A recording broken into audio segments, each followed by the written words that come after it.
as he got shot in the leg with an arrow or whatever, and some wolf man is going to come peg him. Then he like crawls backwards and then hits a trap card, and it teleports him somewhere else in the dungeon. Some big Cerberus dog thing is just like, I'm gonna eat you now. And then he's like, I'm not gonna quit. I gotta live and see my family again. And I told my sister I'd bring her back a fucking cake from my Fragrant Flowers fucking cake shop. And he's Greg, like, are you having a stroke right now? Yes, I am. Hi friends, welcome to the Anime Book Club podcast. I'm your host, DJ Montague. And I'm your host, Greg. And here we review anime from classics to brand new stuff, hidden gems, and controversial favorites. You'll hear all of our hot takes, rants, and genius observations. So thanks for tuning in, and buckle up because the episode starts now. By the way, friends, these episodes contain spoilers, so be careful and don't ruin this anime for yourself. You've been warned. Hi friends, welcome back to the Anime Book Club podcast. I am your co-host, DJ Montague, also known as some guy that is just like so basic when it comes to watching anime in comparison to like all the really cool anime watchers like Greg. And this is my co-host, the guy who is the genius of anime, the god of high school, in fact. Greg, say your names. Say your 19 names in a row, Greg. I didn't write down that many, but I am Greg, sliding down a hill at 5 frames a second, backshotted, then backdoored in a backwater dungeon, back blown out, wearing my boss's shirt because I spilled coffee on mine, and stuttering on the streets, but a freak on the dance floor, big smart large D. Jesus, that's me. Today, we're going through all 19 animes and seasons and also a movie that Greg watched. Greg, how are you feeling? Are you ready? Because before we started recording, Greg literally curled up in the fetal position. He's like, I can't do this. I can't do this. I'm not ready. I'm not ready. I have to recall memories from months ago because we're doing this fall wrap-up so late. I actually forgot I watched some of this stuff, but it'll come back to me. Yeah, I believe in you. I think that this is the most real way we could do this as well. She'll come back, I'm sure. She'll come back. She will come back. 100% chance. And like, that's the thing is like, she always does. But today we are going to be talking about Ranma Half, Season 2, One Punch Man, Season 3, Tales of Wedding Rings, Season 2, To Your Eternity, Season 3, Episodes 1 through 12, A Wild Last Boss Appears, Wandance, Sawaranaide, Kotesashi-Kun, The Fragrant Flower Blooms with Dignity, My Gift Level 99999, Unlimited Gacha Backstabbed in a Backwater Dungeon, I'm Out for Revenge. May I ask for one final thing? Let's play. My status as an assassin obviously exceeds the heroes. Mechanical Marie. Gnosia, episodes 1 through 12. Watari-kun's dick is about to explode, episodes 13 through 26. Solo Camping for 2, episodes 13 through 24. Chainsaw Man movie, Reze arc. Tatsuki Fujimoto 1726. And Chitose is in the Ramune bottle. Everybody, welcome to the show. Just so everyone's aware, this is Greg's episode. He's been thinking about this for like 6 months. He's like really excited. He was like, dude, like I'm so excited because I watched so much good anime in the fall seasons and like up to winter season. Like I'm so excited to talk about it. And we finally get a chance. You can see it in Greg's eyes right now. Like his excitement is at an all-time high. Thank you, everyone, for being here. And also, if you're watching on Spotify, make sure you watch the video of this. Don't do that. I feel like the fall season, I guess it was like an above average season. I'm just looking high level through my scores. Some of them got pretty low. Some of them were above average. And I think the only 10 that I've given out so far is Tojima Wants to Be a Kamen Rider, which was what we covered in our main discussion. Yes, but there's still a few more episodes of that. Is it almost done? Yeah, it's on like 20 or something right now. Yeah. So we will eventually talk about that, I imagine. definitely we'll talk about it in the winter wrap up. But yeah, I think right off the bat, just kind of looking, I'm probably going to ruffle some feathers. But that's okay because this is all my opinions on this. The animes that I watched, they may not be for me. And that doesn't mean that the anime itself is bad. Or if you like that anime, you're dumb for liking it. This is just how I feel from my perspective of these animes. Very subjective. So I'll do my best to be fair and balanced. As objective as possible. If I don't like something, I'm going to justify why I don't like it. I'll present evidence on certain parts that support why I don't like it. But that's not saying that these animes are bad. And if I don't recommend it, it doesn't mean that it shouldn't be something you shouldn't check out if the premise of what this anime is piques your interest. So with that being said, I think we can just jump right in. We'll just go down the list. Starting with Ranma. Ranma 1/2, Ranma half, however you want to say it, both of those are correct. Season 2. It doesn't really pick up where season 1 left off. And when we talked about season 1 before, we did do a whole season of Ranma half. It was fucking awesome. That was back in fall 2024. So this is an entire year later that season 2 came out. And we liked Ranma, but it did so happen to be that it felt like short stories. Like they did loosely blend together. The characters they introduced did come back and make cameos. And it loosely tied together, but more or less it was kind of like silly individual stories that they were showing us. And it continues in season 2. I think the biggest story points in season 2 is they introduced a few new characters. We still have Ranma, we still have Akane, and we still have their whole thing about their arranged marriage and how neither of them are happy about it, but they dance around the idea that they actually do like each other and they get jealous if someone is encroaching on their partner that they don't want / really actually want, but no one says anything. So it continues with that story, but then the main characters that are introduced that are new, I mean, we have more shampoo. We get introduced to the sensei of Genma and the Tendo guy. So basically Ranma's dad and Akane's dad. We see their sensei come, and he's just like a creepy little pervert guy that puts panties on his head, basically. Okay. And then we see that Ranma was actually engaged to another girl, Ukyo. Oh, okay. Yeah. Which one is that? Is that the purple-haired one? No, that's Shampoo. In the top left of the actual cover art. Oh, yes. Yeah, so she's the one that has the big spatula and basically fights by making okonomiyaki, pretty much. And she issues challenges via okonomiyaki with messages written on them. So it pretty much just continues that. I mean, the big main story point is that portion there with Ukyo. We do have another suitor for Shampoo, and Shampoo doesn't like the guy. Pretty much you just have a bunch of events between that guy and Ranma, and then they're fighting over Shampoo, but then Ranma still has to fight over Akane, and then we have this new girl that's introduced that Ranma's dad engaged him to be married to because when they were in China, I guess they stole a fucking yakisoba okonomiyaki cart that was her dad's or something like that. And then they said they would bring it back, and he gave it to them because he said Ranma was going to marry his daughter. Okay. So more or less, it was just more of the same of season 1. Now, Yeah. I have a couple notes. I said that while it's nostalgic, because Ranma half was originally an anime from 1989 is when it first came out. Yeah, okay. So this is a remake, the fall 2024 and the fall 2025. They have just been remaking the series, and I think they like expedited the storyline. There's less episodes. And while it's nostalgic, and I think that MAPPA did a good job bringing the series back with the updated animation, but still staying true to the original like art direction and style of what the anime is. But the character development to me in Ranma is a bit slow, because they do have a lot of those quote-unquote filler episodes where I don't want to call them filler, but they're basically borderlining filler in my mind, because you're still developing like Ranma's character and the relationships with Akane, but I feel like how the speed at which they're being developed is like very slow.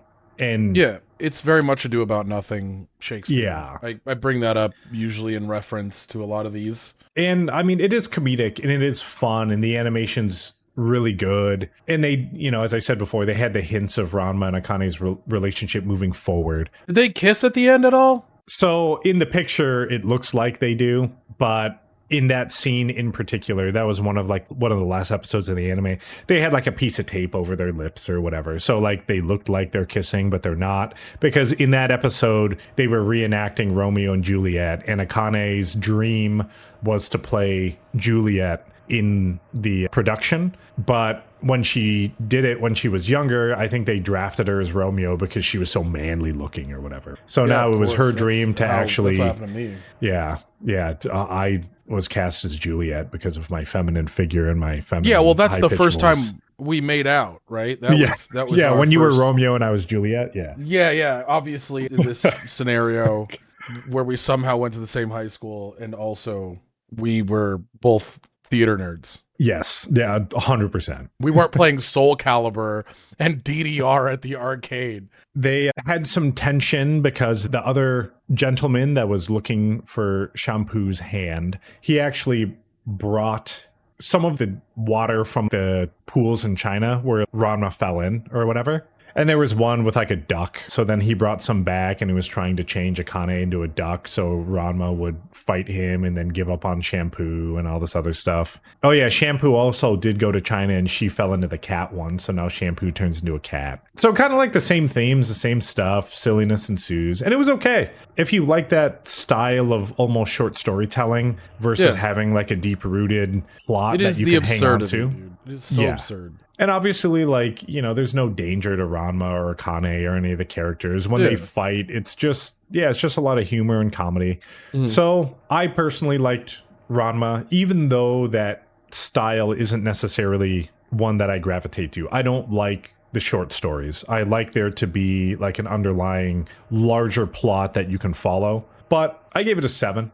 Okay. I mean, I think that's what we gave it when we were talking about it before. I gave season 1 an 8. I gave season 2 a 7. By that metric, season 3 is going to be fucking 6. It's downhill from here. And I would recommend it. Yeah. I think it's fun and lighthearted enough. They don't technically have nudity because anytime that Ranma changes into a girl and he has no shirt on, it's just boobs, no nipples or whatever. So yeah, which is so strange to me. Chest butts are weird. Yeah, I get it. I feel it. But like, to avoid censorship laws, like, I don't know. I feel like I've grown up in the idea that I don't think these things should be as taboo as they are, but I understand that like the greater consensus in general dominating a lot of like the boundaries in which we like make people feel comfortable. I don't know exactly what the censorship laws are in Japan and why they decided to go this route and what laws that they were dodging because they went this route. I mean, nowadays there's a ton of anime that have non-chest butts.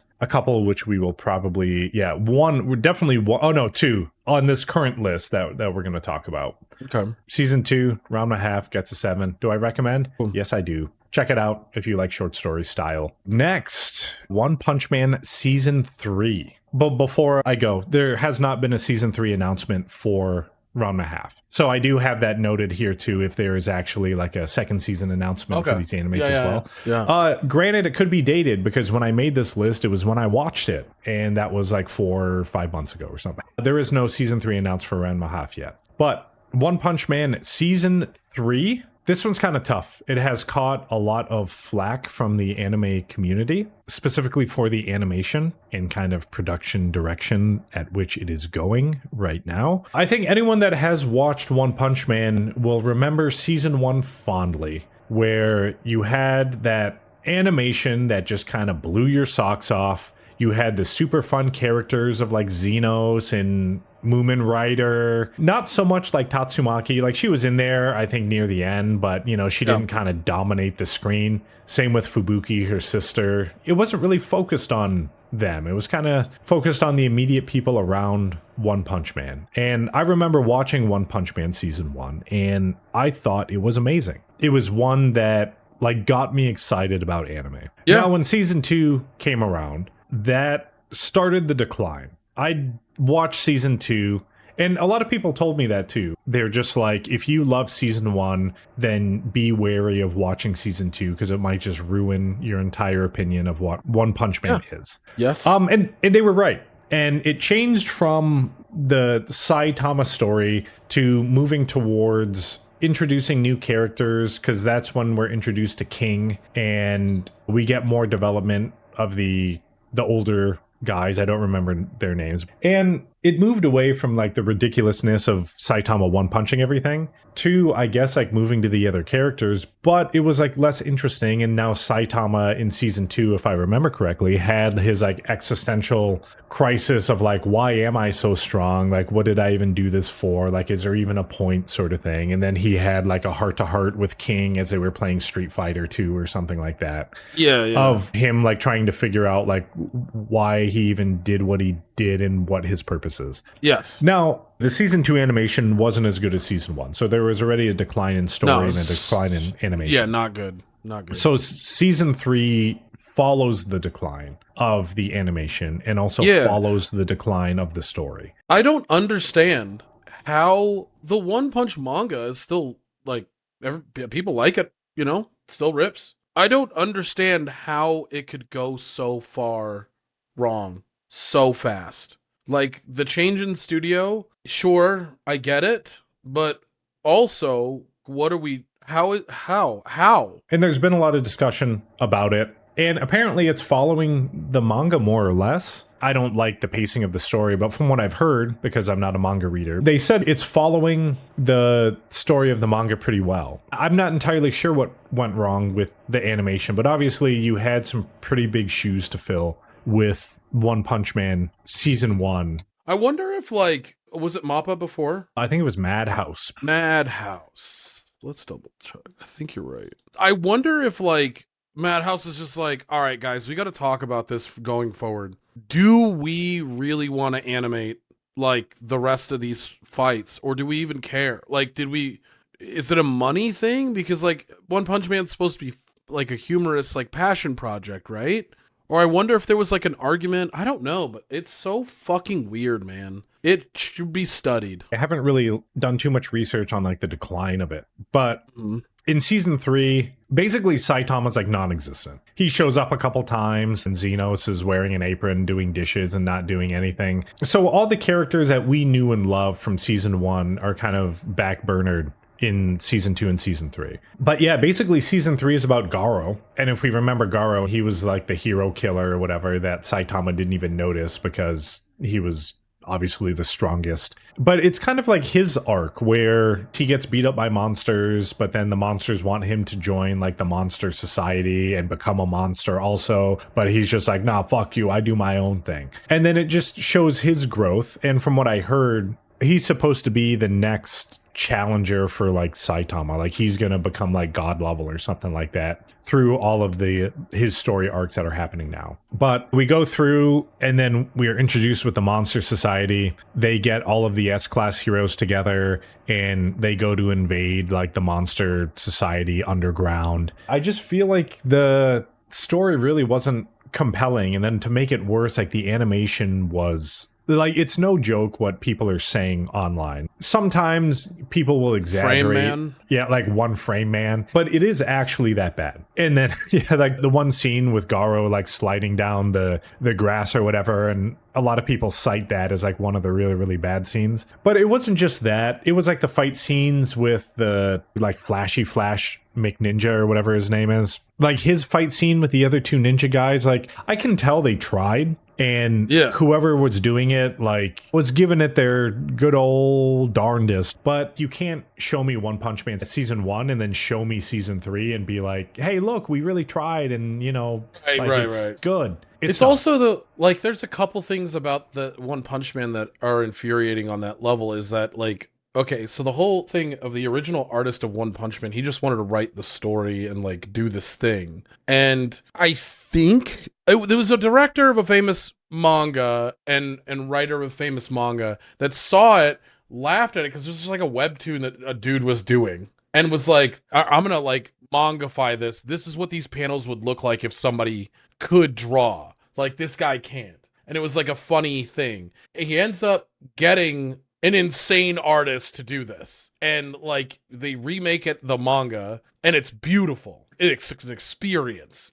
When they're punching the clouds in two and like the earth, it's just like, it's so sick. Shit like that. And like punching the universe in half. And then for them to like just drop every fucking ball after the manga. It's sad. It's just sad. And a lot of the fights were just like inconsequential, like nothing really happened, like it doesn't really matter. I mean, at the end, Garo fought like whatever the giant demon guy and was like holding his own, because Garo's power is like whenever he gets beat up, he gets stronger or something like that. And then at the end, Saitama kind of walked around and he's just like, man, everyone's making noise. And then I think he punched a couple people or something. And then that was pretty much it. But yeah, there was like drama with it where the director was basically saying like our staff is like working as hard as possible and they're trying their best, and apparently they were getting like hate mail and all sorts of stuff, like hate mail and death threats and stuff. I don't condone that. And if you're doing that like to the direct animators, I don't think that that's fair. All the animosity should be directed to the studio, not to the individuals that are creating it. Right. Because the studio ultimately has the direction and they are the ones giving the artistic instructions to these animators. There's only so much the team can do. You're given a project and you want to do the best you possibly can. And we as a consumer, we want to see the best that you could produce. There's only so much that one, these studios can pay, and two, there's only like, if you want the best animators, you want the best voice actors, you probably wouldn't go to this studio. So this is probably the best product that they could do. Now, do I think that the studio should have taken on this project? Abso-fucking-lutely not. I think that they should have realized like what was set before, what they watched, and they were like, okay, all right, Madhouse did this. Do we have the capabilities to do this? Have we ever had a landmark anime that is catapulted? Is this something in our wheelhouse? Can we do this? JC Staff is who did season 3, and they've done some pretty big ones. Like they've done Danmachi, they did Konosuba, they did Data Live, which I watched and I liked. And a lot of these I have seen, and comparing the animation from the other animes that I've seen by the studio to One Punch Man season 3, I feel like it's not even close to these other works. So I'm not entirely sure what happened with it. Yeah, I imagine, you're right on there where it's just not the A team. They don't really care about it. But One Punch Man season 3 gets a 3. Below what my anime list even gave it. I do not recommend. If you are interested in One Punch Man, I would echo what kind of everyone else is saying and watch season 1 and then leave it at that. And just enjoy what season 1 was and what it delivered. And then just remember that fondly. And I'm not saying that, like, if you watch season 2 and season 3, like, I mean, it didn't sour the series or anything for me necessarily, but you had like a banger and then 2 flops right after.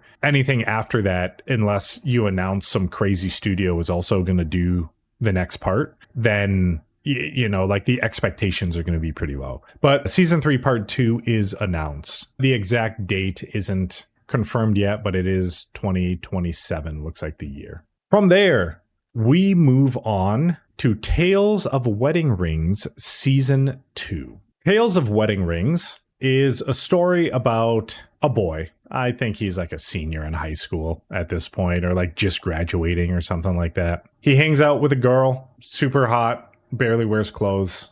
But apparently she was sent to Earth because of stuff that was happening in her realm. And the idea was she's supposed to bring back basically a hero. She brings back that guy. And the dude basically becomes the hero. And to gain power, he must collect the 5 rings and give them to different girls, basically. So I would say that this is a classic harem. He needs to basically be married to 5 different girls, and with their combined power, it's like Captain Planet, but he's married to all of them. Tenchi Muyo? The idea is whatever, like the Demon Lord is encroaching on that world, and they need a hero to save them. I need a hero. I think season 2 is an upgrade over season 1. The animation itself got better. I feel like they developed the characters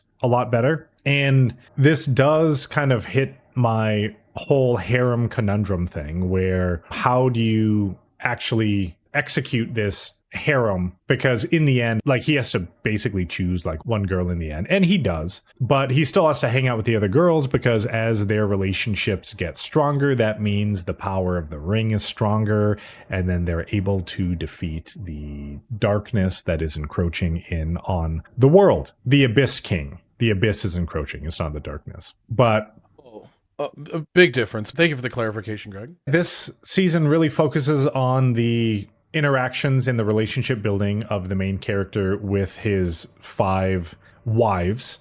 And yes, it's very fan servicey. It isn't probably for everybody because it is a big fan service harem. But I thought in general, the plot and the character development, and they actually do like each other, and then they're able to kind of band together and save the world sort of thing. I liked it. I thought more or less it was good. The plot was good. The story was good. Character development was good. If you don't like harems, if you don't like, I'm not even going to say fan service at this point, if you're not into like nudity at all. Oh, it goes all the way? Not like all the way. I mean, no. There's no insertion, I imagine, because that's illegal to show on TV. On the uncensored ones, like the boobs have nipples on them. It's not a Ranma situation. I think you would like it. If you are a harem viewer, this is something that I would recommend for you to check out. And that's why I have a kind of recommend flag on here. I think for a specific genre and for a crowd that is into that genre, then I think this is one that would be good. It was solid all around. I gave it a 7. And there is no season 3 announced quite yet. They did kind of wrap it up in season 2, where they defeated the Abyss and figured stuff out. And then they kind of left it open where potentially there could be a season 3, where now that the darkness is gone, the Abyss is finished, and you are left with a guy that has all of this power, right? Basically, the world wanted him because he had power to defeat the Abyss, but now that the Abyss is defeated, you have this weird idea of this guy that has all of this power, and now the nations don't like it. So they're like, do we just kill this dude and get rid of him? I'm confused. Like, Tales of Weathering sounds great, but I just wanted to see, because like a lot of these shows or manga have games attached to them, and I looked to see if there was a game on Steam. There is a VR game of the manga. Like, so you just put on your VR glasses and read the fucking manga like this? What the fuck are we doing? What happened? I'm so fucking confused. And it's made by Square Enix. It's mostly positive with the reviews. We move on to Your Eternity, Season 3, Episodes 1 through 12. This is still ongoing. So this is going into the winter season. They did have a pause, and actually a lot of animes had a pause over the past couple JJK weeks, had one. specifically for the Olympics, I think, because their time slots were overlapping with the Olympic Games. So Season 1 and Season 2, I high level was kind of understanding and tracking with what was going on. To me, it was like kind of high level abstract way of how they're telling the story, but more or less you have a creator. He creates something, and then that one thing basically as it goes through life evolves into other things until we kind of get to our main character Fushi, who took over a dying boy's body out in like Antarctica or something like that. And then as people die around him, he's able to take their form. And in season 2, I'm sure I'm probably going to get some of the chronological stuff mixed up. But you have the main antagonist, the Knockers is what they're called. And they're basically like a parasite that takes over and is in direct opposition to what Fushi is trying to do. But as we move through the story, the Knockers evolve. Fushi kind of defeated them at the end of season 2, and then he ultimately like went to sleep as he spread his roots throughout the world to make sure that the world will become prosperous and happy. And then season 3, he wakes up. And from there, now we are in the present, because season 1 and season 2 took place in the past, like medieval style Edo Japan period, like non-running water, electricity, that sort of thing. Gotcha. But season 3, now we are caught up to the current, the present. We have smartphones and computers and TVs and all of that fun stuff. And Fushi wakes up and he thought that the world would be amazing, just a great place for everyone and all of his companions that he brought with him and created the world for. Now, the Knockers are back, but they have changed their attack vector from just taking over things and mutating them and creating like a army of zombies into taking over people's bodies that, from what I can tell currently from watching, it's like people that aren't happy or, you know, they want to die. This is literally the story of Kenjaku from JJK's Cursed Energy, is what you're telling me. Except Maybe. no brain, and he's the good guy. He's Kinda, gonna make the I culling guess. games where there's no sadness anymore, basically. Kinda, yeah, a little bit. Okay, great. But my note here says the way that the story is told is a bit too abstract for me. The Dark One, Fushi, and the Knockers in the beginning, I thought I understood, but now they're talking about Knockers being extraterrestrials and stuff. And while I think the general concept of the anime, aliens lately, I don't know, could be good, in its current state, it is a bit too unclear. And Okay, I'm wait. not sure who I'm supposed to identify with. I have the question. Yeah, what the fuck is up with the aliens lately? Japan? What's going on? Well, I don't know. I mean, it's really prevalent now. JJK Modulo, like this. There's a lot of alien stuff going on lately. Yeah, touring after the apocalypse. Yep. So I know that this anime like has the potential to be one of those where you can have like those really existential philosophical conversations about. And I feel like I'm personally missing something. Like I'm not understanding a piece of this story and what exactly is going on. So, I mean, this could be a me problem here because on the my anime list, season 3 got a 7.6, season 2 got an 8.1, and then season 1 got an 8.3. So while I can agree with the first season and season 2, I think those two are like really good. Season 3 is really weird for me and for me to kind of understand and grasp and to get behind. I do feel like I'm missing something. I feel like there is kind of a bigger overarching analogy to the rest of the world that I'm not getting. But for me, it gets a 6. Would I recommend it? No, I wouldn't. And while I feel like they do a good job in terms of like the character development, especially developing Fushi, because you kind of have to put yourself in his shoes, and the decisions that he makes is based off of the knowledge that he has and the experiences that he went through. So I get it and I understand it and I appreciate it. But yeah, for me, it just wasn't resonating. This is going into the winter 2026 season. In terms of season 4 announcement, I'm not sure yet because it's not finished. Next, we have a wild last boss appears. And I feel like it kind of falls into the isekai genre. On my anime list, it does have listed isekai, but I do understand the point where it's not like necessarily like a human being inserted into a different world, or in this case into a game, or a world based off of a game. I guess I should say that's probably more accurate. Their consciousness was put into another person inside of that world. So it's not like they got teleported to that world like in ReZero, for example. It's like they have their consciousness, but then they are in the body of another person. This synopsis is actually pretty good. So Lufus is the main character, which is a lady that the dude who was the player was playing as. And Lufus was a great conqueror who once forged the world of X-Gate into a single country. Her reign, supposedly one of fear, ended only when 7 heroes rose to cast her down, bringing the player-driven event to a triumphant close, or so the player behind Lufus's avatar thought, until a strange message from the goddess of X-Gate summoned him into the game world. And then when he is in the world as his character Lufus and going through and trying to figure out what happened, he basically goes through and collects his NPC characters that he had in the game and is just really trying to figure out, am I in the game? These other 7 heroes, they were also players and I knew who they were. And I'm going to go around and see if they're actually the players. So he does that, but then realizes that when he talks to these 7 heroes that were players, he's like, these aren't actually the guys. So what is going on?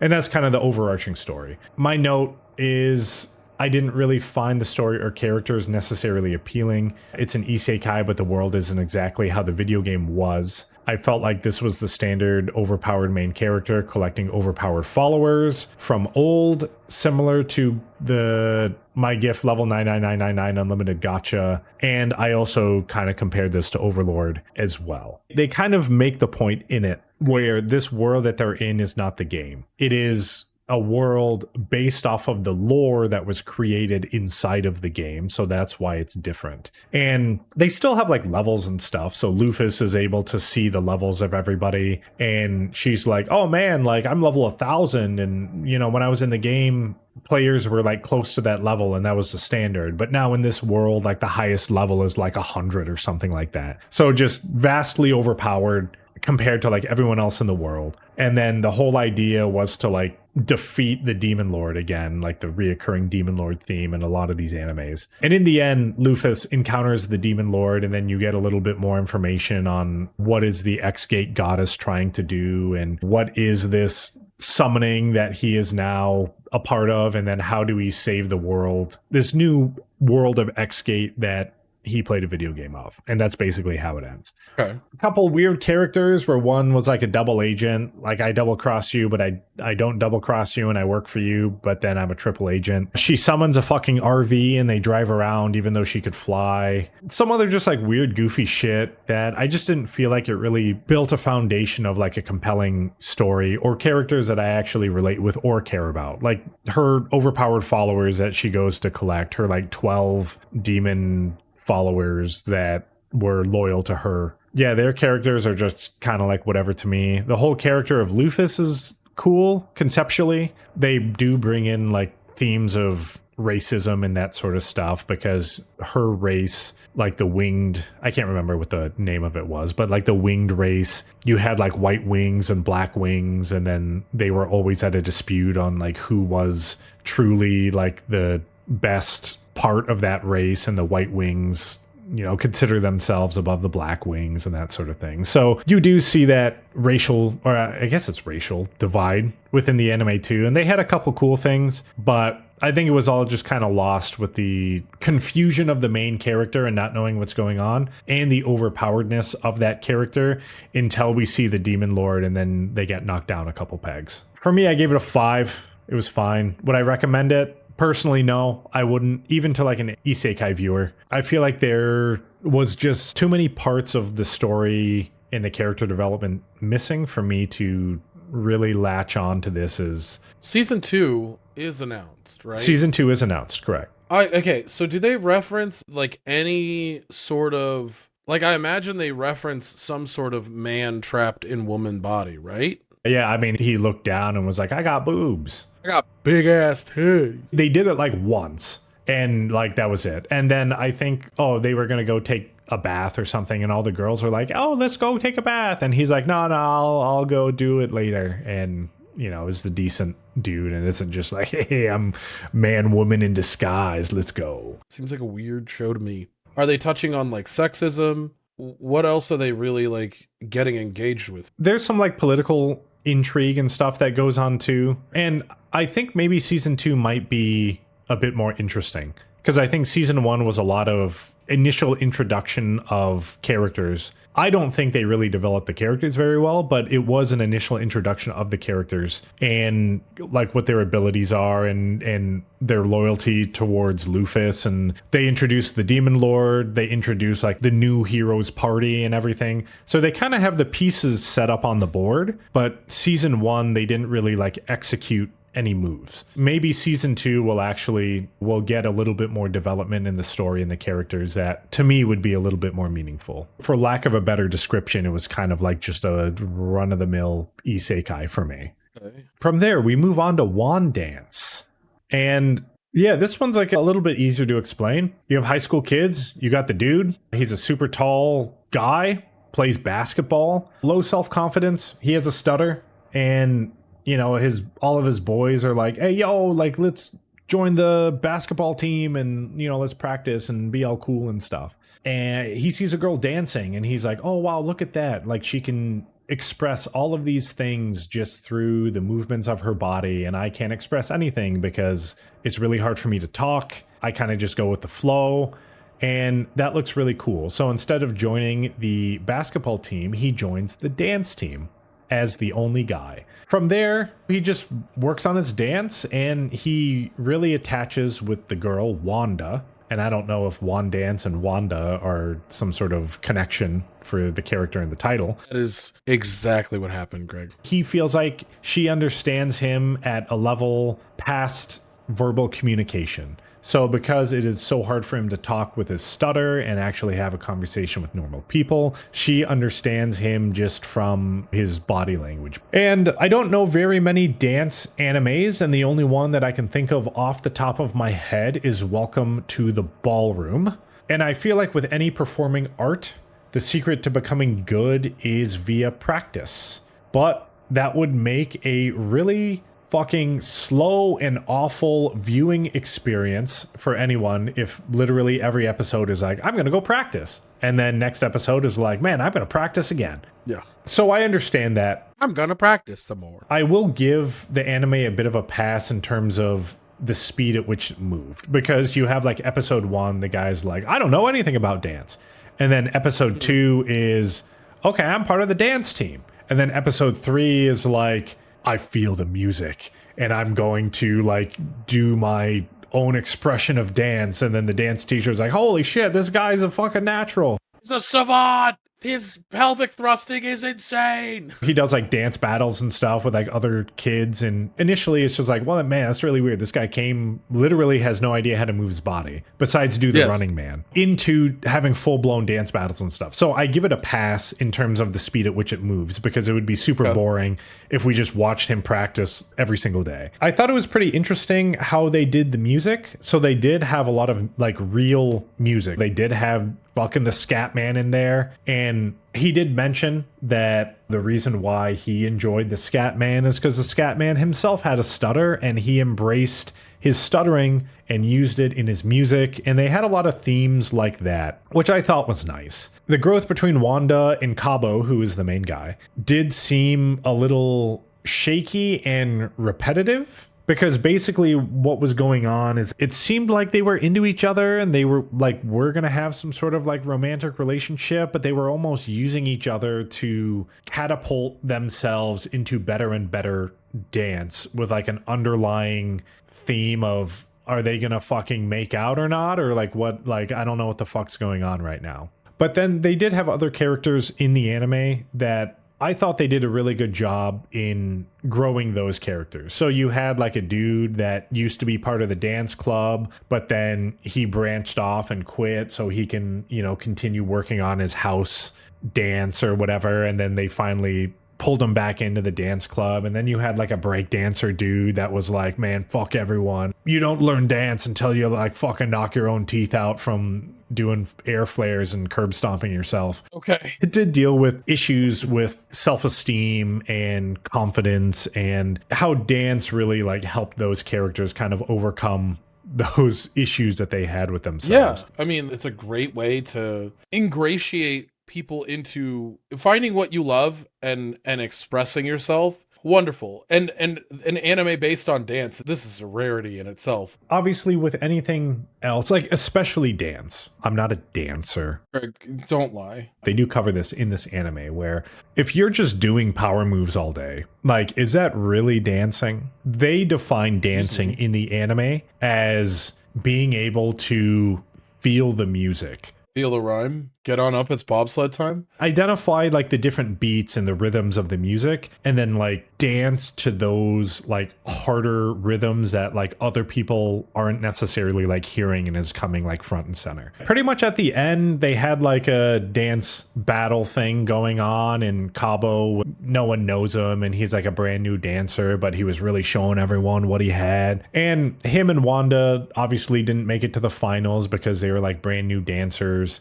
But it kind of left off on like a weird thing of them just being like, let's get better together, hey, and I don't know. So it was okay. I think it brought dance and the performing arts like into a decent light because obviously like if you're just starting to dance, like you're going to look like an idiot. And living through that initial, I guess, fear of putting yourself out there and like moving your body. So I appreciated that about the anime. And I think if you are into anything performing art, and if you're into that idea of really communicating via art versus communicating normally verbally or standard communication methods, I think you would like this anime. I gave it a 7, and would I recommend it? Kinda, with what I just said. So for me, like stuff like this is really cool because like a person that I do any sort of music for my weekends, I'm an awkward person in real life. At least I think I am an awkward person. And I just say things, and in general, I don't think that I'm very socially normal. But being able to talk to somebody about music and being able to talk to somebody about like learning about somebody's history through music, finding out why they dress the way they dress, why they like what they like, what pushed them to enjoy these artists, like all of that stuff is like, it helps me find a way to talk to people in a very different way. And being able to talk to somebody like that enjoys music, it usually is like an explosive discussion because we're both like, oh my God, have you heard this? Yeah, what about this? Oh my God, what was your favorite song on this album? Blah, blah, blah. Or I listen to a lot of top 40, like that's currently my job. What do you do recreationally? Talk about that kind of stuff. Like connecting in the music industry like that is really awesome, in my opinion. And this seems like that. This guy has a speech impediment, but he could express himself in another way and be able to talk to somebody that he admires or even appreciates in a way that no other person on earth, I mean, not no other person on earth, but like a very rare amount of other people on earth will be able to talk to that person. I think that's important. It's like us in gaming. This is one that I think you would like. I don't know if you're going to like love it, but I think you would watch it and you would appreciate it. Yeah. Unless it's Magic Mike, I don't care. I see a lot of lawbreakers out there.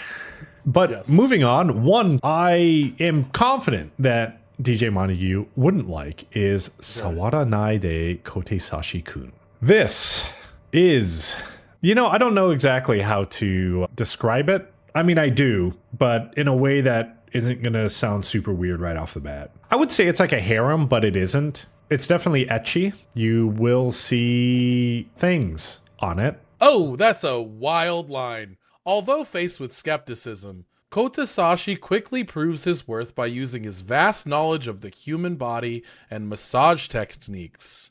With a single touch, he identifies what is troubling each of the girls and helps them recover properly. When the chairman promises him a scholarship if he takes care of the girls' well-being, Kotesashi is determined to ensure that they will stay in top shape. Remember that commercial where it's like the old dude and everyone's like, dude, your job must be so sick. It's not like you're massaging models. And it like goes to the old dude and he's just like, I fucking hate these bitches so much. And then like girl comes over, she's like, my shoulder's tight. And he just like looks at her and he's like, just mad. That is the show to me already. It's like you got like 5 hot girls and he's like, dude, I don't care. I just like, I like learning about the human body and the experience. And I'm very good with my hands on accident because I've been lifting weights for the last 16 years. And then all the girls are like, wow, your hands are so strong. Can you use them on me constantly? And he's like, you fucking stupid assholes, get away from me. Let me expand on it a little bit. Okay. Because I think initially that's probably like, if you just saw this right out of the gate, you would probably assume some bad stuff. And some of it is warranted, but I think some is not. And I think it did surprise me a little bit, actually. So this is a 12-episode series. The episodes are only 12 minutes long. So these are half-length episode time frames. I think it fit. I don't know if you could have 24, 30 minutes of a dude massaging girls and it not be like super weird. So I guess I understand. I actually would have liked them to be a little longer, and I think they probably could have made it in a way where it wouldn't just be super weird. But I feel like this might have just been like a testing the waters style season of this show. I feel like the show actually does have some legs to stand on, and it could be something. But yeah, basically what you read. Kotesashi is a student, and he wants to specialize in massage therapy and like physical therapy for athletes in particular. And he comes from like the country or whatever, like no money or anything like that. So, you know, he gets reached out to and is like, hey, if you take care of this dorm of star athlete girls, we will give you a scholarship so you can follow your dreams of being the best physical therapist, sports medicine guy that you can be. So he's like, sick, got it. He is in a dorm with 6 girls, and they initially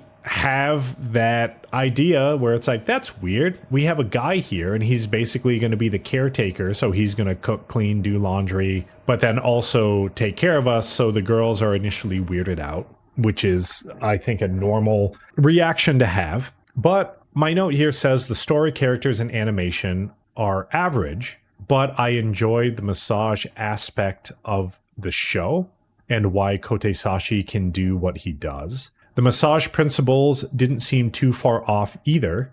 It was a bit ridiculous, but also since the main character wasn't a giant creep, it actually made certain sensitive topics normal to talk about. Because like the character tropes are pretty standard. The girls are your standard female character tropes of what anime girls are. You have like the strong-willed girl. You have the girl that wants it but then pretends she doesn't want it. You have the super shy girl. That's why I say it's pretty average. The dude basically has zero fucking emotion or character behind him besides the fact he wants to be sports medicine master and he has a laser focus on becoming the best he can be. It is explained that he has zero interest in the girls because he himself turned that switch off when he was young because he understood that he wouldn't be able to get to the heights that he needed to be at if that was actually on and functioning. So he is only worried about his massage therapy stuff. The concepts he's talking about with the massage therapy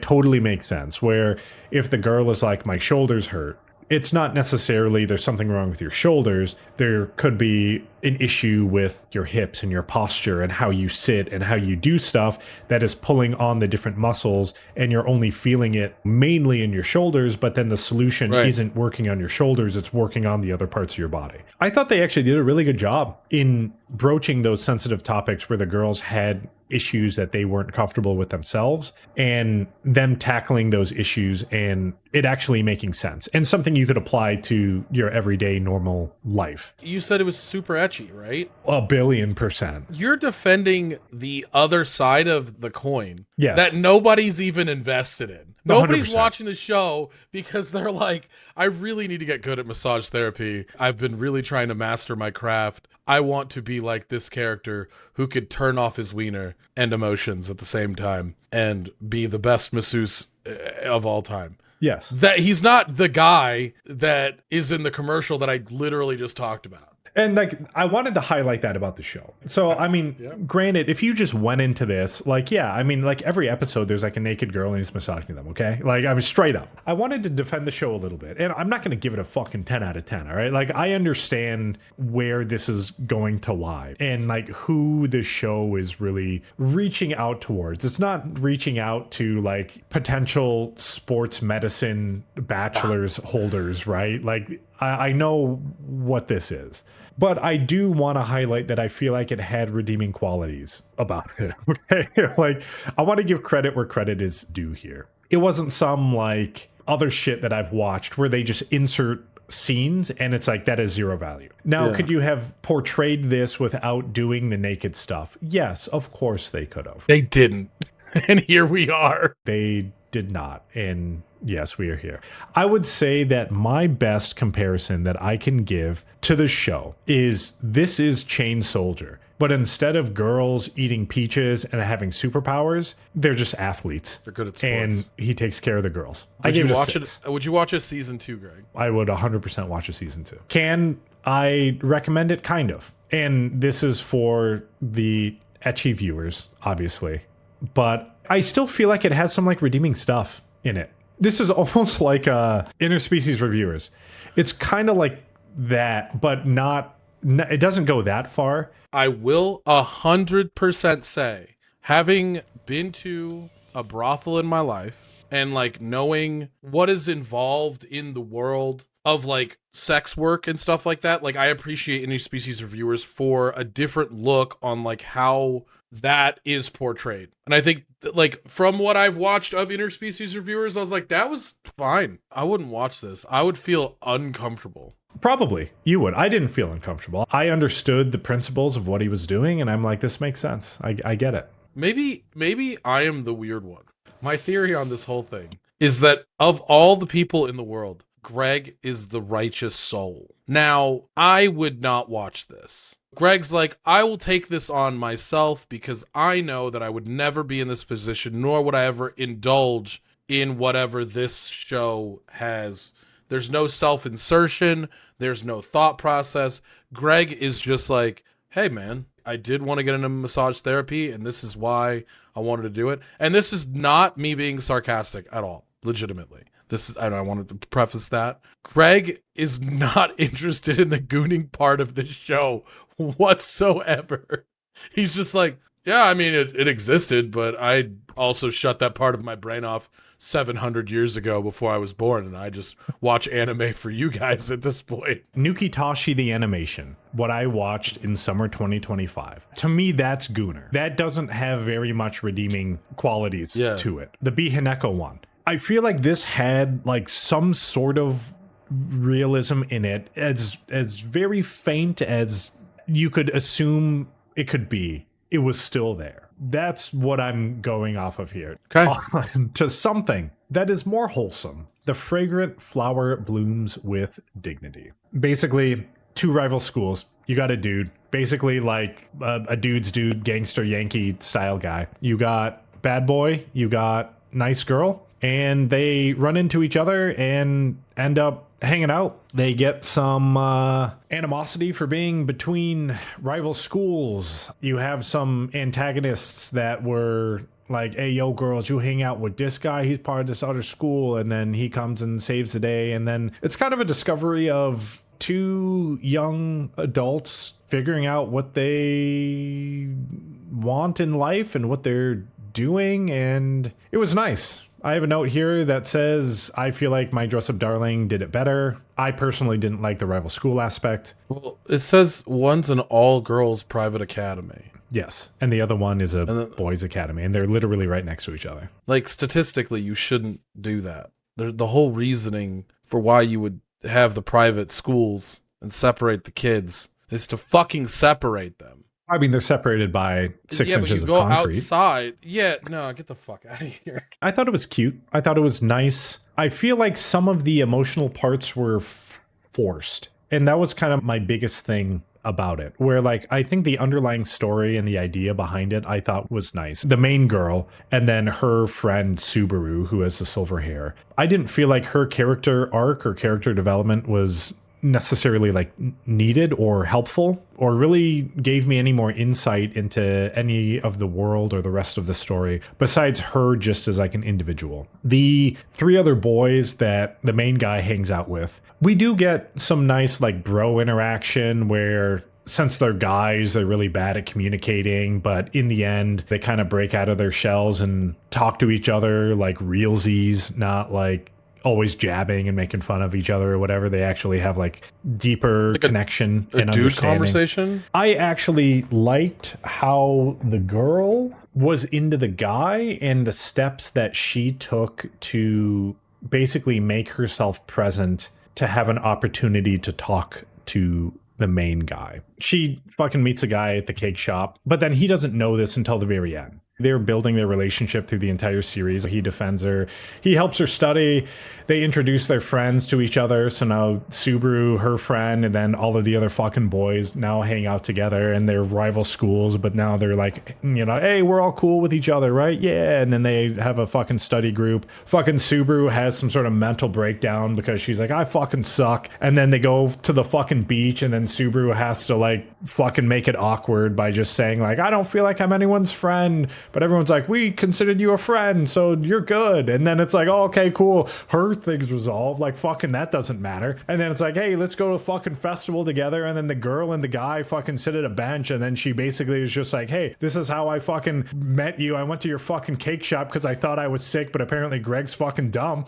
And then I sat down and saw you and I ate a cake. And then now I came there and ate cake all the time. And fucking then you came by because you looked at me and I was fucking sad, but you didn't remember that you checked up on me, but I remembered. So then I came to your cake shop, and then now I just, you know, every time I went, I was really hoping to see you, but then now you're a fucking dude at the school next to me, and then I ran into you, and then I talked to you, but you didn't remember me, but now do you remember me now that I fucking talked about it? And he's Greg, like, are you having a stroke right now? Yes, I am. But then I came to your cake shop ever fucking since to hopefully fucking run into you while you were working, and then you were there, and then now I don't know, love at first sight or something, and then now here we are, and we should probably start dating, and then that's pretty much what happened. That's the fucking show. There you go. No season 2 yet. I gave it a 7. Do I recommend it? Sure. It was fucking fine. It was nice, wholesome, cute. If you like that shit, then I think I would watch it. I think I'd watch it. Are you ready to get backdoored in a backwater dungeon, Greg? Yeah, my favorite fucking one. Here we go. My gift level 9999 unlimited gacha backstabbed in a backwater dungeon. I'm out for revenge. Gloves off, Greg, dude. Okay, we're in a fantasy world. No isekai. Just start off fantasy world. Humans are shit in this world. Okay. They can't level fast. They have a level cap of like fucking 3, while every other race in the entire fucking fantasy world that they are in can have a level cap of like hundreds or whatever. Okay. We got this stupid kid from the fucking country. He's like, I'm gonna go out and be somebody. And then he tries to be an adventurer, and they're like, show us your skill. And he's like, check this out. I got this gacha skill, like level 9999 fucking dumb. And then he shows the guildmaster person, and he's just making rotted apples and shit, and they're like, this is dumbest, you're stupidest skill I've ever seen in my life. You get a fucking F rank. And he's like, okay, but I can still take jobs. And they were like, sure. So now he's making like fucking $3 a day with his dumb skill doing absolutely nothing. And then this party is like, oh hey, you want to join us? And it was a whole party of like different races that were all level fucking 9 billion, and everyone hates humans. Did I say that? Everyone hates humans. So it's fucking weird right off the bat. And then they're like, oh yeah, no, we just are trying to spread equality, and we gotta hang out. You know, we need a human in our party. You want to join us even though you're level 1 and we're level like 9 billion? And he's like, you mean it? You really sure?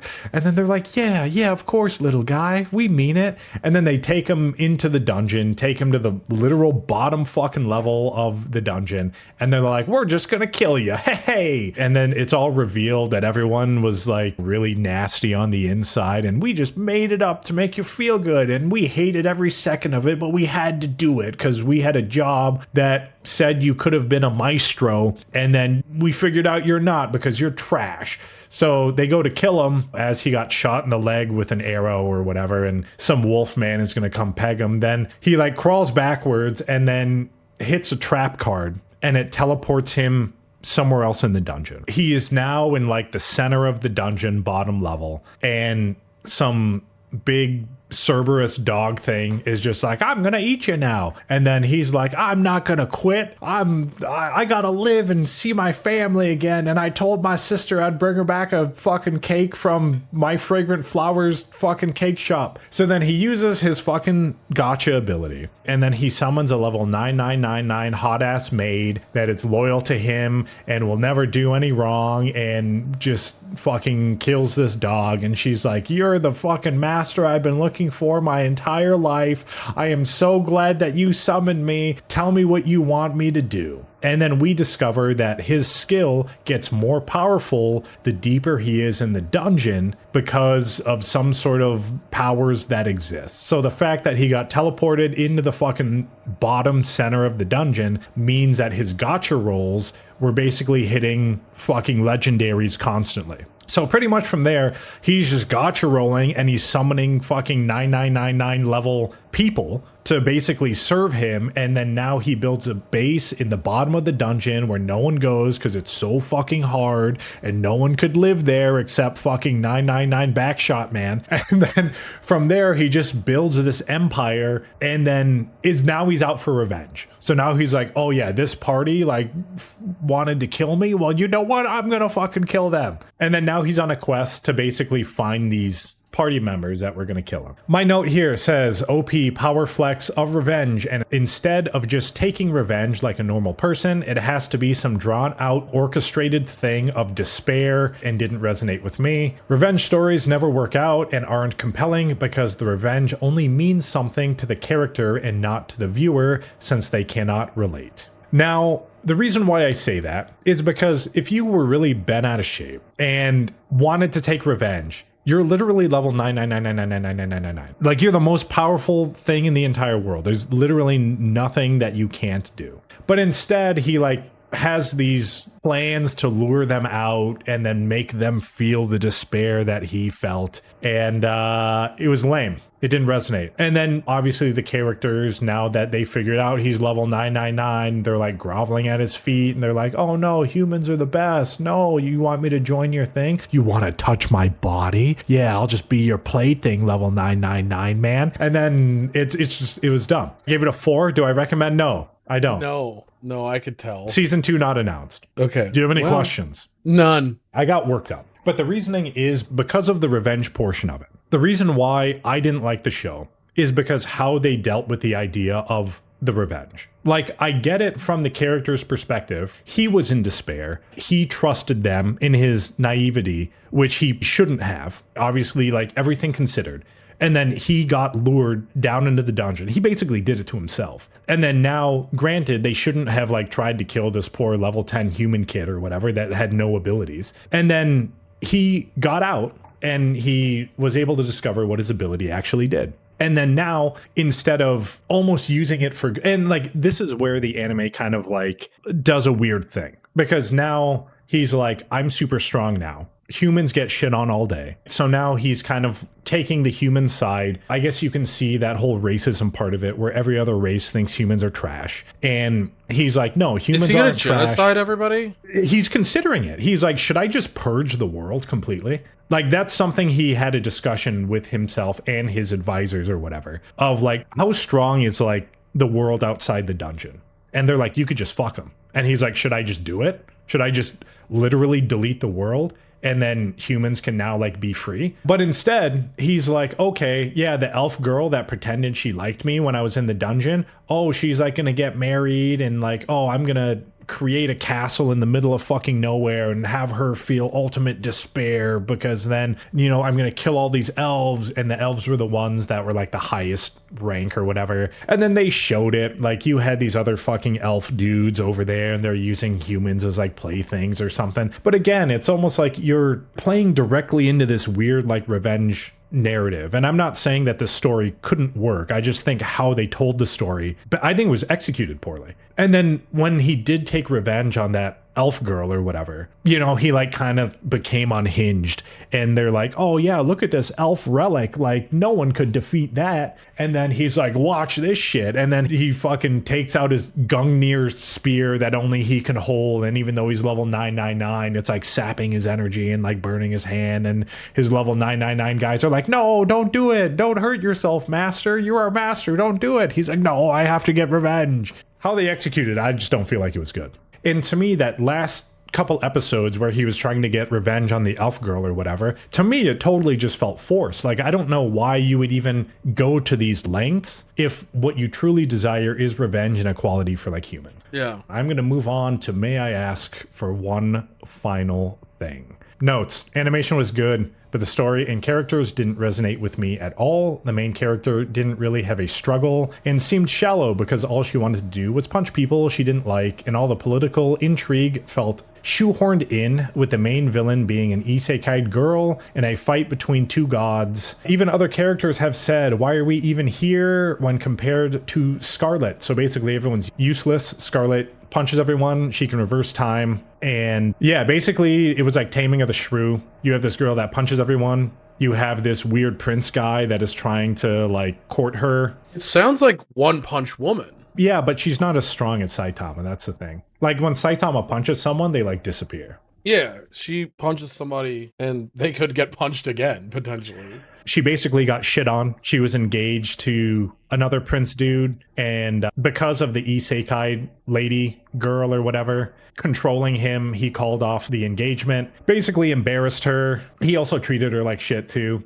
and then she got her revenge by punching people, basically. And then the whole political system and the nobles in this world are like all about slavery and just like shitting on the poor and that sort of thing. So you can make that same argument. She is like fighting against those political powers of them taking advantage of the weak. But again, I just feel like how the execution of this, same with the Gacha one, the execution of how they did it, not necessarily what the story they're trying to tell is, but how they're telling the story, for me, is not compelling. It doesn't resonate with me. And I identify that those story elements are there and that that's what they're trying to tell, but I just feel like how they're telling them isn't very strong, which is why this gets a 4. And do I recommend this? No, I don't recommend this one either. No season 2 on that one. No season 2 on Gacha.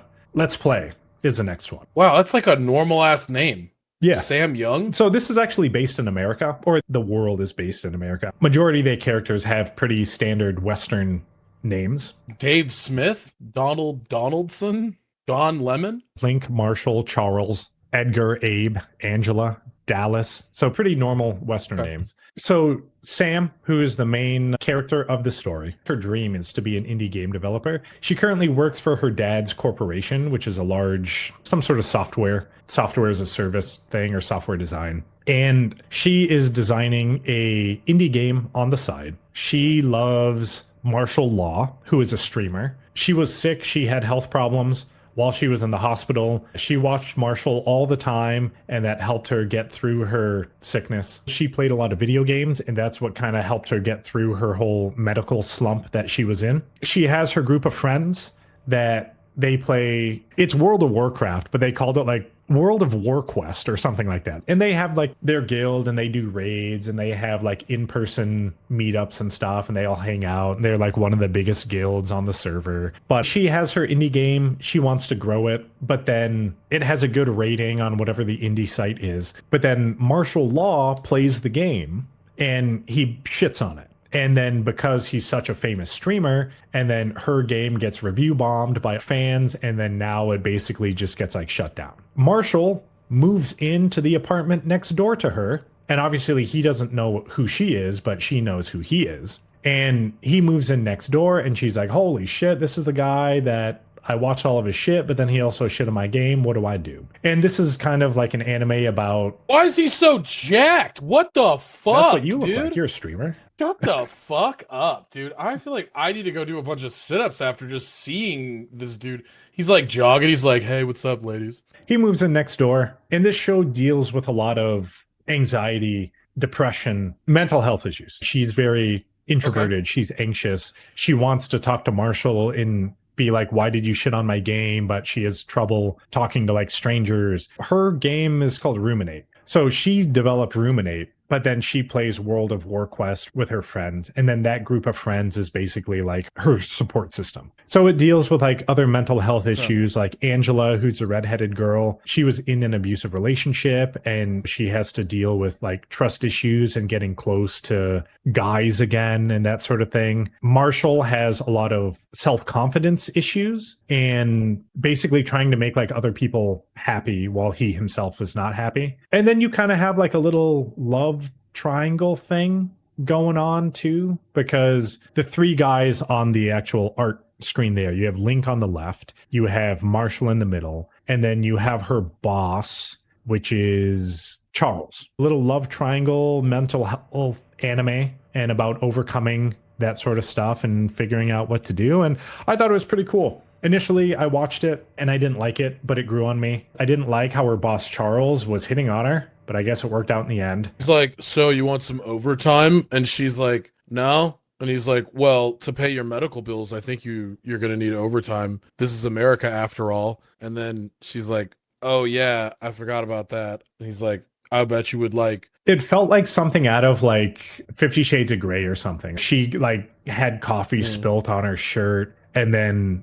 she went into his office for like a meeting or something. And then he's like, I'll have your shirt dry cleaned. Here, put on one of my old shirts that I keep in my office because I'm such a business guy and I always need extra shirts for when I do meetings. Undress in front of me. And then it was like that style. He was kind of like the manager guy, but then was also looking out for her in like a really weird way. Super weird dynamic. I mean, they were hanging out in the end and it seemed like that was going to be the main love interest for her. Link initially tried to go for Sam. Sam was reciprocating, but then she also had no experience in relationships. But Link was a good guy and realized that too, and was like, hey, I don't know if you want to go any farther with me. Let's just kind of hang out and be friends and see if this is something you really want to do. She realized that she didn't want him romantically after, figuring out all of her emotions that were new to her. So she's like, oh no, I think I just want to be friends with you. He's like, sick, no problem. Marshall already has a girlfriend, but she's also a content creator for like makeup and shit like that. And she's super famous. But then he also has a bunch of self-confidence issues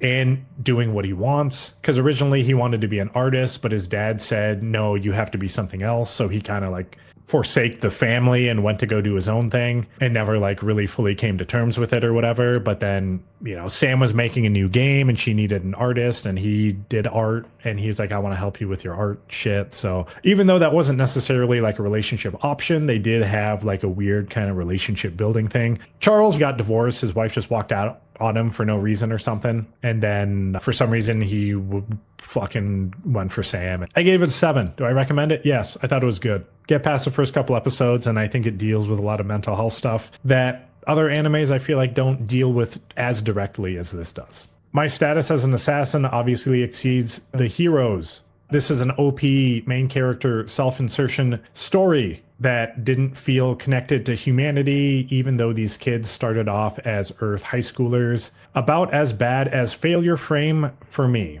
The animation was really good, but other than that, it was kind of like angsty teenager. I get isekai'd and I get the assassin role, but I'm just going to kind of like disappear and like be myself and, not trust anyone. And then you run into this white-haired hot elf chick and she's like, oh man, like stuff is going on in the world. Like, let's do things together. And then he like saves her from some demons. And then he's like, how about this?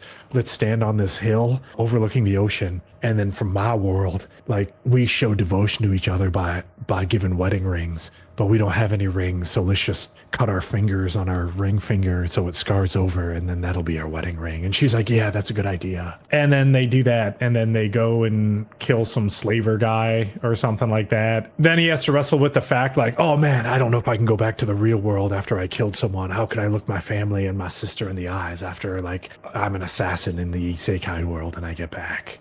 I gave it a 3. I don't recommend it. Damn.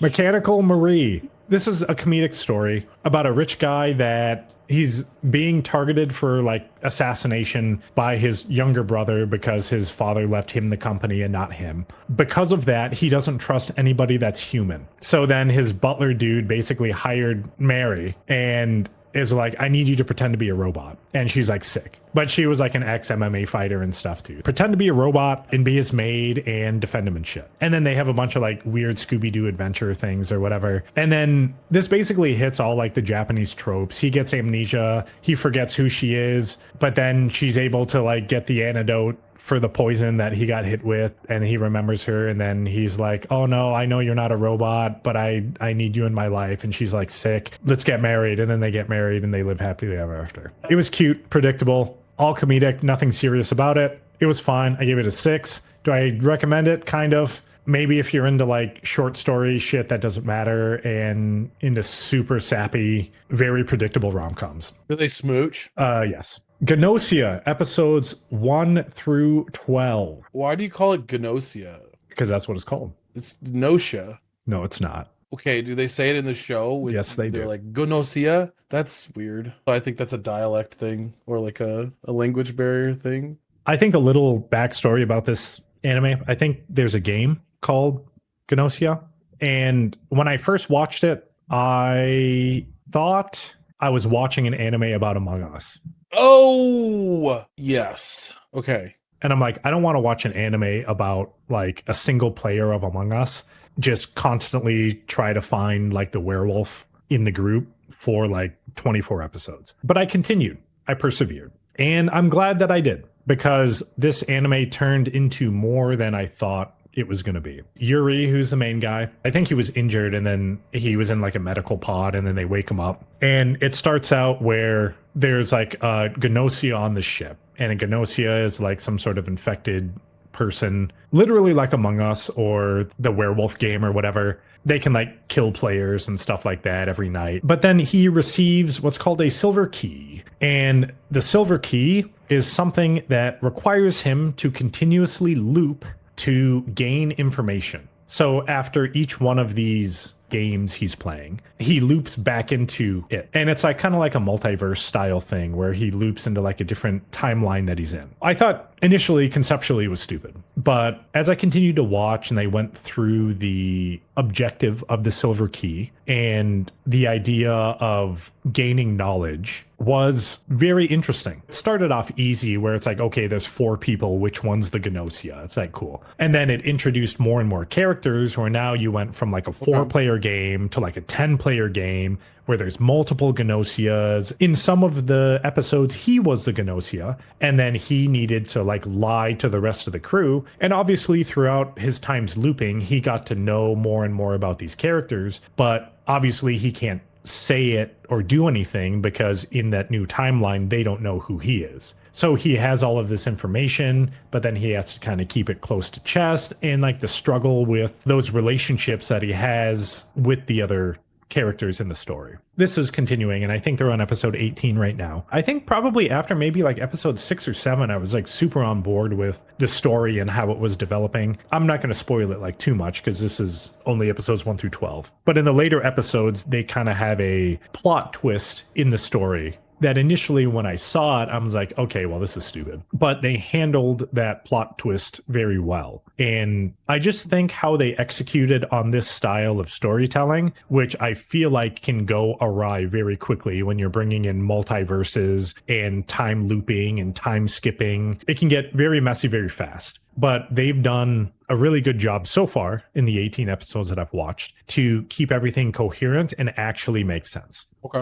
I mean, how's the animation? Seems like something I'd watch. The animation's okay. I mean, nothing like crazy happens. Just like a lot of talking and, Right. and that sort of thing. Yeah, it's a lot of cerebral thought processes. But like some crazy stuff does happen, and I think it's animated well. And I think for you in particular, they do touch on themes of like being asexual or being trans and that sort of thing too, which they did it tastefully. They didn't really hammer it. It was brought up. They addressed it, and I thought it was good. Moving on to Watari-kun's blank, blank, blank, blank, blank is about to collapse, episodes 13 through 26. Now, I did talk about this in the last wrap-up, episodes 1 through 12. I'll make this one quick. First half of the anime was very slow and an awkward experience of following young high schoolers that didn't know how to handle relationships. That isn't a bad thing, but I feel like it unnecessarily dragged on for longer than it needed to. But the back half, so episodes 13 through 26, was interesting enough with how the characters grew and the decisions that they made. It felt like I was watching a dating sim,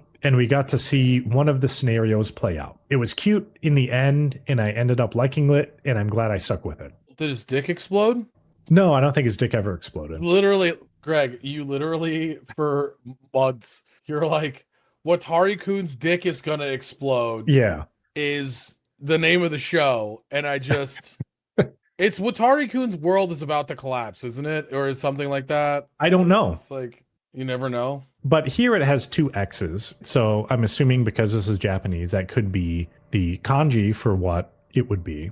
If you look on the English translated one, it has 6 X's. So I was trying to figure out, Yes. I would assume if it was world, they would have only put 5 in there. Even in Japanese, because Seikai is world. And that has 2 kanji. So that would make sense if you inserted those 2 kanji in those X's. But then if it has 6 X's in English, then I'm like, well, it's not world. And then Seikai is only 5 characters in Japanese. So I'm like, I don't know what that 6th one was. But I am personally glad that I did stick with it. And I did give it a 6, but I did like it.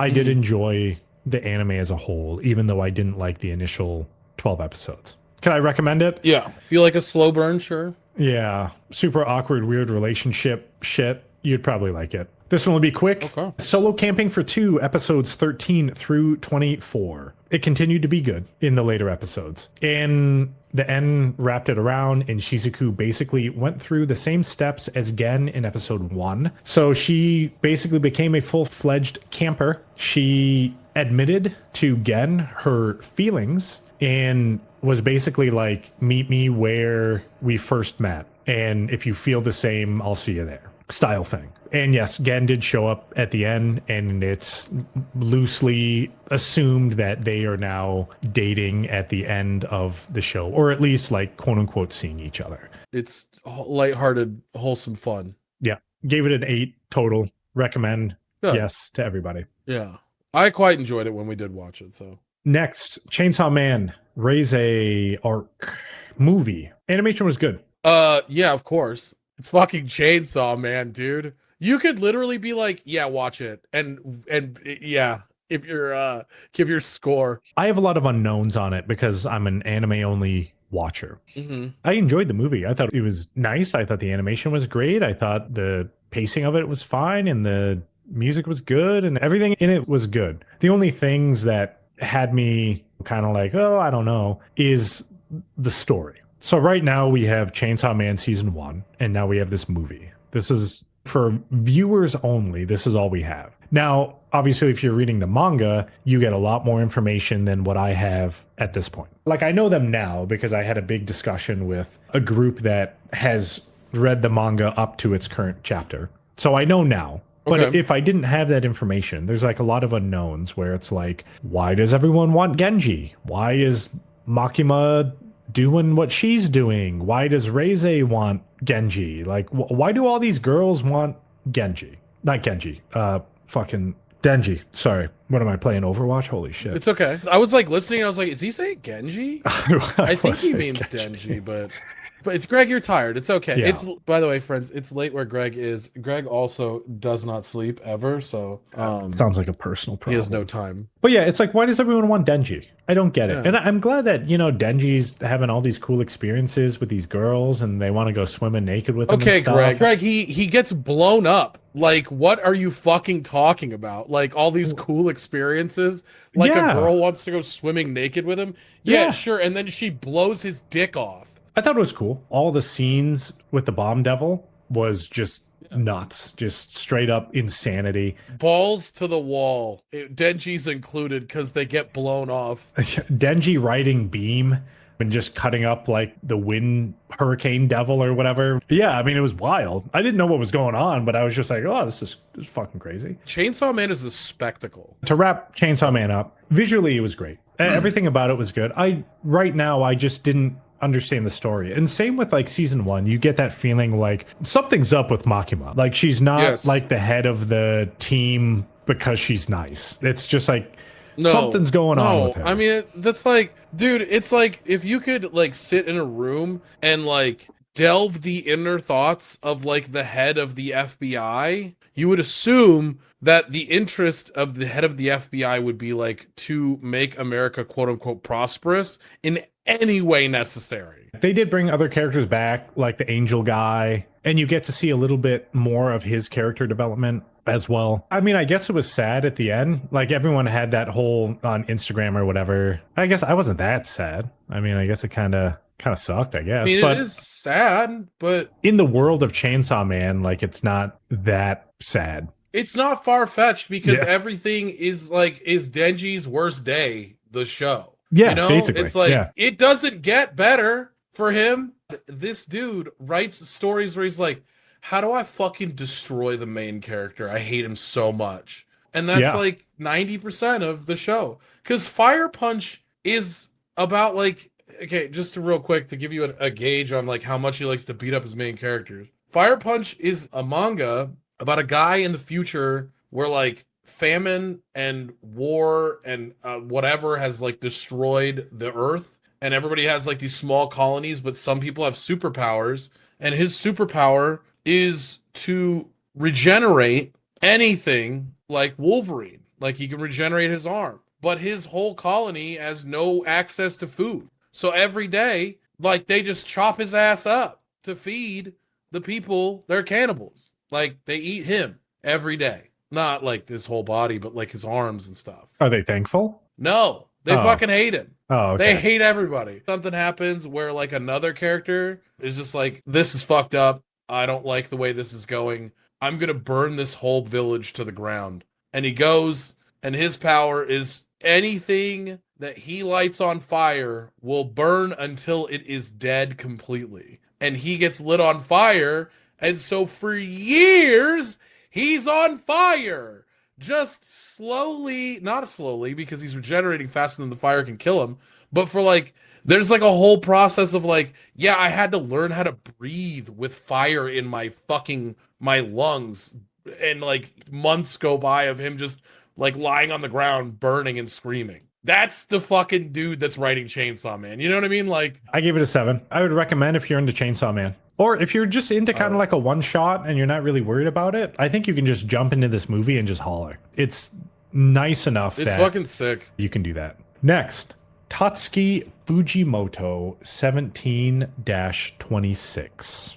So speaking of the director, I guess, or dude of Chainsaw Man, this is the guy right here. And I assume the 17 through 26 is his ages 17 through 26. These works that are adapted are from when he created this stuff, I guess, between those years. So he didn't animate these. These are different studios. I don't know if it's a tribute or whatever to him, but different studios adapted his stories in this feature. This isn't like a series per se. So this is... They're all short stories. Yeah. So this is comparable to like Love, Death, and Robots, where everything's just kind of like a short story. I'm not going to go into it too much because they're all short stories. You can really see the inspiration for Chainsaw Man from these stories. And I have here my favorites are episodes 1 and episodes 8. But even in the character design, so especially in episode 8, it's pretty much power. Like power is in that episode. And in the other episode with the vampire or whatever, that character design is pretty much Makima. Her personality and everything is different, but the design of the character, 100%. And even in the very first episode with the aliens that invaded Earth and then used humans as food. Yeah. You can see the design of a lot of the devils in Chainsaw Man from like the different aliens that are in that series. So I thought it was like a very interesting just piece to watch, not necessarily to dissect it all, but just to see where the inspiration for Chainsaw Man like came from, since that's his biggest work year to date, I would assume, or life to date. But yeah, if you're into short stories, kind of like Love, Death, and Robots, or I guess Black Mirror too, I would check it out. I think it's really cool. Overall, I gave it a 7. Some of the stories are better than others. And yeah, I would recommend it. Just get everything in one bite and then you're done. Also, he's 33 years old as of like right now in general. For this person to be this young and this accomplished with almost everything they've ever done is fucking insane. I need to start getting my manga shelf together.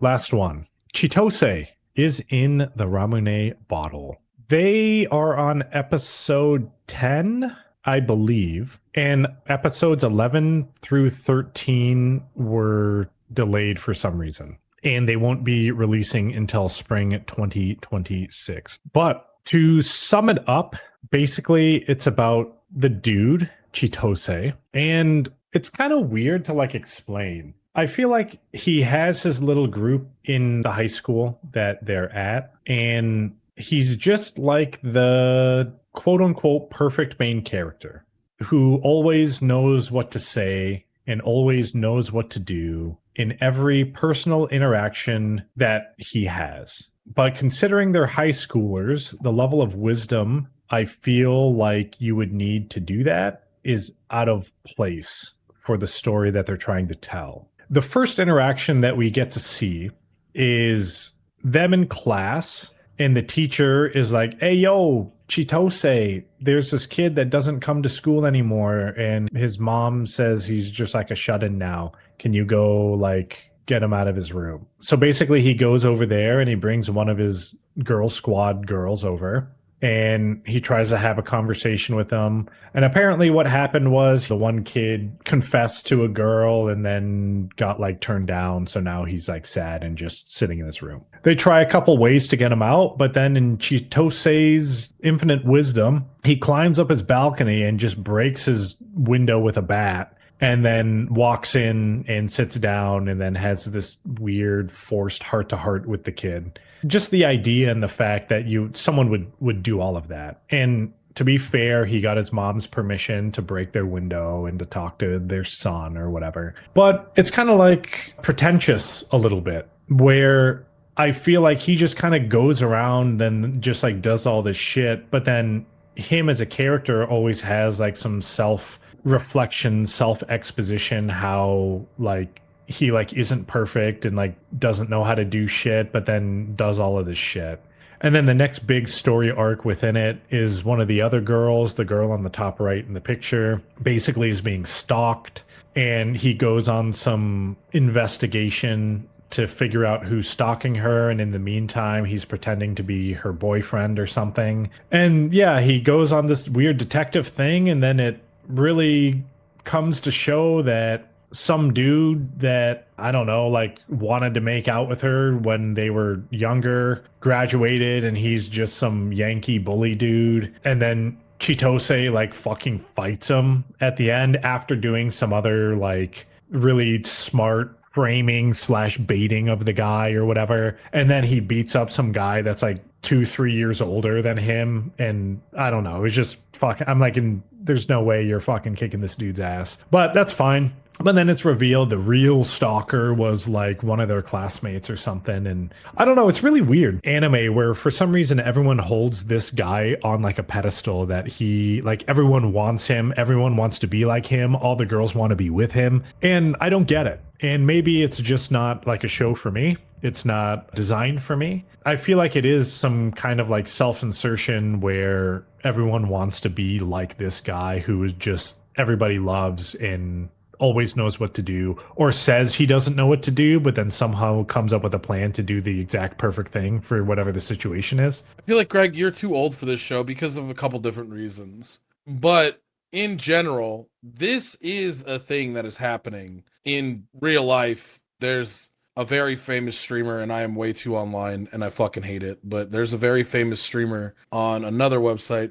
Everybody thinks is like the coolest dude, and he's just like a giant sack of shit. This like jester maxing and frame mogging type bullshit that it's that shit. It's so minimalistic in the grand, like everything revolves around being as cool as you possibly could be in the eyes of a bunch of people who don't know what cool is, or view cool as a status symbol of like how many women you've slept with or your athleticism. That's your only status of cool. I didn't give it a rating yet because I haven't finished it. If I have to give it a preliminary rating, I mean, animation-wise, it's pretty good. I'd put it on par-ish with Fragrant Flower, but it does have character development, so I'll give it that. Even though I don't like how the characters are developed, I can't take away that the development is there. The story, I don't know what the point of the show is, besides just to show these interactions between his friend group and him being the perfect person. So I feel like I would take points away there. So I'll give it like a preliminary 5. And then currently, not having finished it, I don't think I could recommend it. I just don't think it's a strong story. And maybe like kids that age would like it, possibly. I mean, very possible, but it's also like, I don't know. I feel like kids are smarter than these types of shows. But then again, there's a lot of self-insertion in anime right now with isekais in general. So I mean, it's just probably not a show for us. Greg, we're too old. We're just too not cool.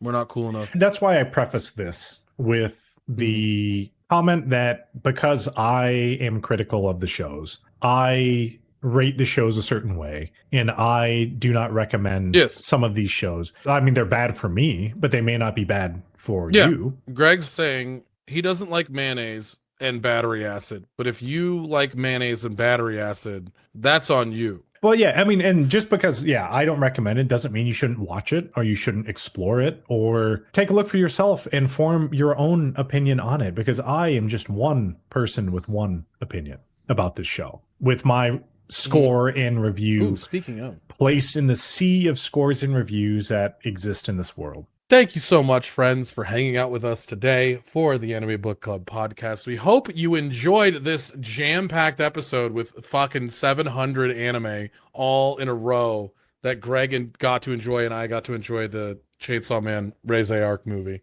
Thank you to Gamer Subs. We didn't get a chance to shout out Gamer Subs during, other than at the beginning when I was slurping and glurping. But thank you to Gamer Subs. Use code DJ Montague at checkout for 10% off your order and making me look cool. Thank you to IT Aesthetics for also sponsoring the show. Use tab C5 for $5 off your order, stacking coupon, or use tab C10 for 10% off your total order if there are no other coupons. That's the best way to save money. Check us out on Spotify, or if you're listening on Spotify, thank you guys so much. The Anime Book Club Podcast. YouTube at The Anime Book Club Podcast. Follow us, subscribe, also like all the videos and comment on all the videos. And then also check us out on the rest of the interwebs at theanimebookclub.com. We appreciate you all. Greg has something really important to tell you. The moral of the story is be prepared. I wasn't today. It all worked out, I think. But in general, I would say... I didn't know where you were going with that. You just Batmaned me. You had no prep time, and you were like, oh shit, I better make some prep time. And you cobbled together a fucking 3-hour episode, Greg. You're out of control, bro. Thank you, friends, for checking out the Anime Book Club podcast. We hope you enjoyed the episode.